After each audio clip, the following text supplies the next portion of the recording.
बड़ा भाई बोला, नहीं यार, ये मामला वाकई पेचीदा हो गया है। कल जब हम अशरफ भाई के घर गए थे तो उधर जो बेसमेंट को बंद कराने के लिए दीवार थी, इस दीवार को किसी ने तोड़ने की कोशिश की है और दीवार बहुत कमजोर हो गई है। अभी ये बातें चल ही रही थी कि दरवाजे पर दस्तक हुई। मैंने फौरन खिड़की से बाहर देखा तो बाहर अशरफ भाई दोबारा आ चुके थे। मेरे भाई ने जाकर दरवाजा खोला और अशरफ भाई ने सलाम किया और बाबा का पूछा तो भाई ने बोला, अशरफ भाई आप सही टाइम पर आए हैं, बस बाबा आने ही वाले हैं, आप अंदर आ जाएं। तो भाई ने अशरफ भाई को बैठक में बिठा लिया। मैंने फौरन पानी लाकर दिया। उन्होंने पानी ऐसे पिया जैसे कोई कहीं से भाग कर आए और एक सांस में पूरा गिलास पानी पी जाए। हम तीनों भाई अशरफ भाई को हैरत से देख रहे थे। मैंने खाली गिलास में और पानी डालना चाहा तो अशरफ भाई बोले, बस आधा गिलास और। उसके बाद बड़े भाई ने अशरफ भाई से पूछा, अशरफ भाई सब ठीक तो है ना? आज तो आप दीवार का काम कराने वाले थे, तो इसका क्या बना? तो अशरफ भाई ने बताया, बेटा मैं तो सुबह ही अपनी बेगम को उसके ऑफिस छोड़ने के बाद अपने ऑफिस गया और वहाँ से छुट्टी लेकर अड्डे पर गया। वहाँ से 2 मजदूरों को और साथ में सीमेंट वगैरह लेकर आया था। मैं मजदूरों को दीवार के काम पर लगाकर जरा देर के लिए अपने भाई के घर गया था और उसके 30 से 40 मिनट बाद वापस मजदूरों के पास आ गया। वो कुछ देखकर मेरा तो दिल ही दहल गया, क्योंकि 2 मजदूरों को मैं छोड़कर गया था। उसमें से एक तो मुझे कहीं नजर नहीं आया और दूसरा बेसमेंट की सीढ़ियों पर बेहोश पड़ा था और दीवार आधी से ज्यादा टूटी हुई थी।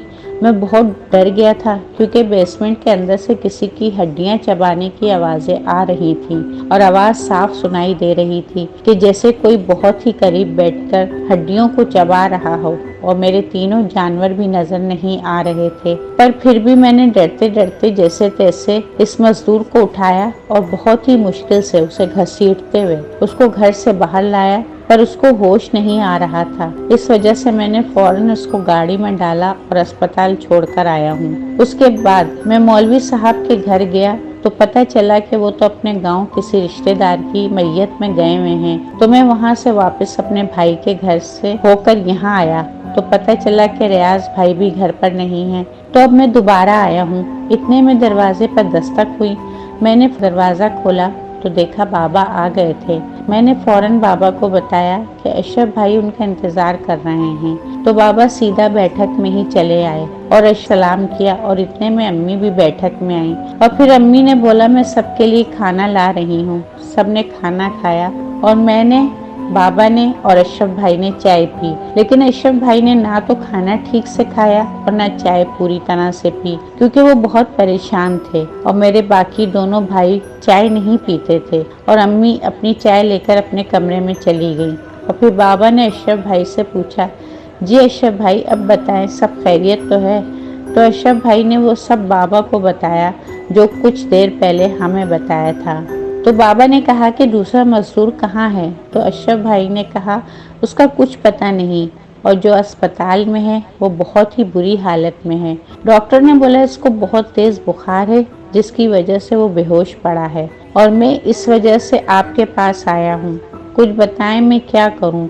पुलिस में रिपोर्ट दर्ज कराऊं या कुछ और करूं? मुझे समझ नहीं आ रहा। मुझे तो दूसरे मजदूर का ख्याल आ रहा है, कहीं मर मरा ही ना गया हो, और अगर ऐसा हुआ तो मैं भी फंस जाऊंगा, क्योंकि अड्डे से मैं ही इनको लेकर आया था, क्योंकि वो और जानवर वहाँ कहीं नजर नहीं आ रहे थे। तो बाबा ने कहा कि तुम फिक्र ना करो, सब ठीक हो जाएगा। हम वहाँ कुछ लोगों को साथ लेकर चलते हैं और वहाँ दूसरे मजदूर को तलाश करते हैं। हो सकता है कि वो भी बेसमेंट में ही बेहोश पड़ा हो। तो अशरफ भाई ने कहा, ठीक है रियाज भाई, चलो जल्दी चलो। तो बाबा ने मोहल्ले से अपने कुछ दोस्तों को इकट्ठा किया और उनको इस बारे में बताया। वो सब बाबा के साथ जाने के लिए राजी हो गए और हम तीनों भाई भी बाबा के साथ जाने के लिए तैयार हो गए। मुझे बहुत डर लग रहा था, पर अपने बाबा और भाइयों के साथ मिलकर मेरा हौसला बढ़ रहा था। और फिर इतने लोग भी हमारे साथ थे। हम सब लोग वहां पहुंचे और वहां देखा कि बेसमेंट की दीवार पूरी तरह टूट चुकी थी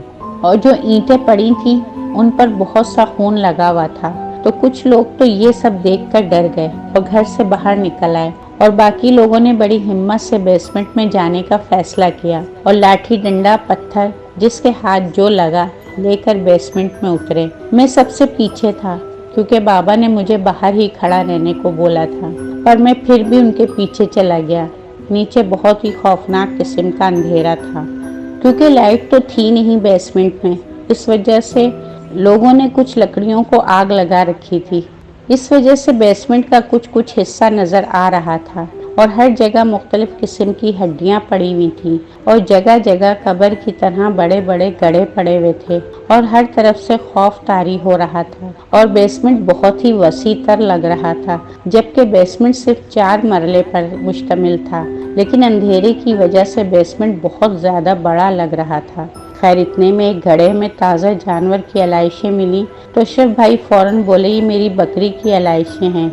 और बेसमेंट में बहुत ही अजीब किस्म की गंदी बदबू भी आ रही थी और जगह जगह हड्डियां और खून के छींटे पड़े हुए थे। खैर बाबा ने और बाकी लोगों ने हर जगह देखा पर मजदूर कहीं नजर नहीं आया। तो अशरफ भाई बोले, खुदा का शुक्र है हमें मजदूर का कुछ यहाँ नहीं मिला, इसका मतलब है वो बाहर भाग गया होगा। तो बाबा ने कहा, मुझे भी ऐसा ही लगता है। इतने में एक शख्स बोला कि इसको एक गड्ढे में ताज़ा खून मिला है और बकरी की आधी खाई हुई लाश मिली है। तो अशरफ भाई ने कहा कि ये तो तय है कि अब मेरा कोई जानवर जिंदा नहीं बचा। तो एक आदमी बोला, अब जल्दी से बाहर निकलो, आग बुझने वाली है। और सब लोग वहाँ से बाहर निकल आए। तभी बाबा के दोस्त ने बोला कि यार मेरा मशवरा ये है कि इस जगह पर रोशनी पड़ती रहनी चाहिए और जो कुछ भी है जो यहाँ रहता है इसको यहाँ से भगाने का यही तरीका है कि यहाँ जल्द से जल्द लाइटें लगवा दें ताकि वो चीज़ यहाँ से निकल जाए और बेसमेंट की अच्छी से सफाई करवाई जाए। फिर यहाँ पर दम दुरूद कराया जाए तो वो चीज़ यहाँ से हमेशा के लिए चली जाएगी। तो बाबा ने कहा, हाँ सही कह रहे हो, चलो कल कुछ मजदूरों को लाकर यहाँ की सफाई करवाते हैं। तो अशरफ भाई बोले, रियाज भाई मैं आपसे गुजारिश करना चाहता हूँ कि मैं अब मज़ीद और इस घर में नहीं रहना चाहता क्योंकि हमारे बच्चे तो हैं नहीं, पर हम दोनों मियाँ बीवी आपस में बहुत खुश हैं। हम दोनों नौकरी करते हैं, बस हम शाम को नौकरी से आकर इन जानवरों को देखा करते थे। बस यूँ समझ लें कि ये जानवर हमारी औलाद की तरह थे। अब इनमें से कोई भी नहीं बचा और मैं नहीं चाहता कि अब हम कोई और नुकसान उठाएं, तो मैं आज ही अपना सामान उठाना चाहता हूँ। तो बाबा ने बोला, जी अशरफ भाई, आप वैसा ही करें जैसा आप मुनासिब समझें। इसके बाद सब लोग बेसमेंट से बाहर निकल आए और अशरफ भाई ने बाबा से और बाकी लोगों से बोला, भाइयों आप सब लोगों का बहुत बहुत शुक्रिया, आप सब लोग हमारे साथ आए। बस एक एहसान मुझ पे और कर दें, मैं आज ही ये घर छोड़ना चाहता हूँ, तो आप लोग ज़रा मेरे साथ सामान बंधाने में मेरी कुछ मदद कर सकते हैं ताकि मैं दिन के उजाले में ही यहाँ से सामान उठाकर अपने भाई के घर चला जाऊँ, क्योंकि आप सब लोगों की मदद से सामान जल्दी बन जाएगा। तो बाबा ने बोला, जी अशरफ भाई, क्यों नहीं, हम करवा देते हैं। और फिर सब अशरफ भाई का सामान बांधने में लग गए और हम तीनों भाई भी उनकी मदद करने में मसरूफ़ हो गए। तकरीबन पौन घंटे में सब सामान सिमट गया और बाबा बोले, अशरफ भाई अब आप जाकर ट्रक ले आएं ताकि हम सामान ट्रक पर चढ़ा भी दें। अब सब लोग यहीं हैं तो ये काम भी जल्दी हो जाएगा।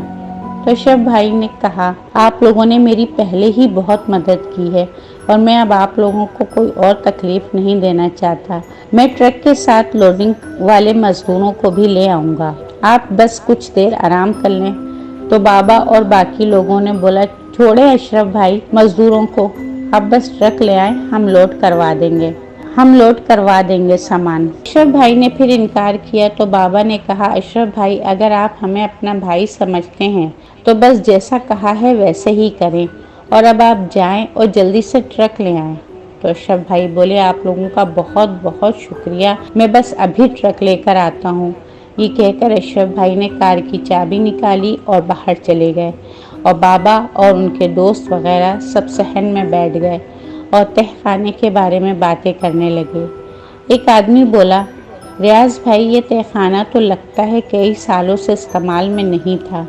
तो बाबा बोले, हाँ भाई आप ठीक कह रहे हैं, ऐसे ही है, जब से हमने घर बनाया है तब से ही ये तहखाना कभी हमने इस्तेमाल नहीं किया, बस बनाकर ऐसे ही छोड़ दिया था क्योंकि हमारी सारी तवज्जो ऊपर वाली मंजिलों की तरफ थी और बहुत ही मुश्किलों से ग्राउंड फ्लोर और ऊपर की दोनों मंजिलें मुकम्मल की हैं और तहखाने की तरफ कभी तवज्जो ही नहीं दी। बस यही सोचा था कि तय खाने को स्टोर रूम की जगह इस्तेमाल करेंगे और पुराना सामान वगैरह इसमें रख लिया करेंगे। तो बाबा का दोस्त बोला, तो रियाज भाई आप कम से कम तय खाने में बिजली का काम ही करवा लेते, और कुछ नहीं तो 1-2 बल्ब या ट्यूबलाइट ही लगवा लेते। तो बाबा बोले, यार बस ऊपर के पोर्शन में ही सब पैसे लगा दिए और सोचा था कि जब हम इधर शिफ्ट हो जाएंगे तो बाकी छोटे मोटे काम भी करवा लेंगे, बस इसी वजह से ये गलती हो गई।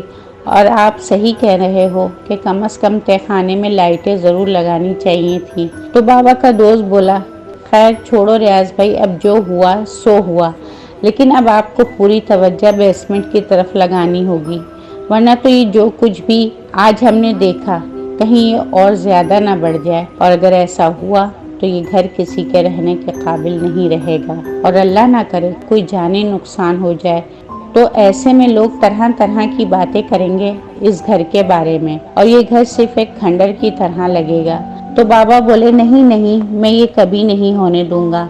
ये घर मेरे वालिद मरहूम ने अपने हाथों से मेरे साथ मिलकर बनवाया था, और ये घर एक लिहाज से मेरे वालिद मरहूम की निशानी भी है, क्योंकि इस घर की हर दरो दीवार पर मेरे वालिद मरहूम के हाथों की ईंटें लगी हैं, और मैं अपने वालिद मरहूम की निशानी को बदनाम नहीं होने दूंगा इंशाअल्लाह।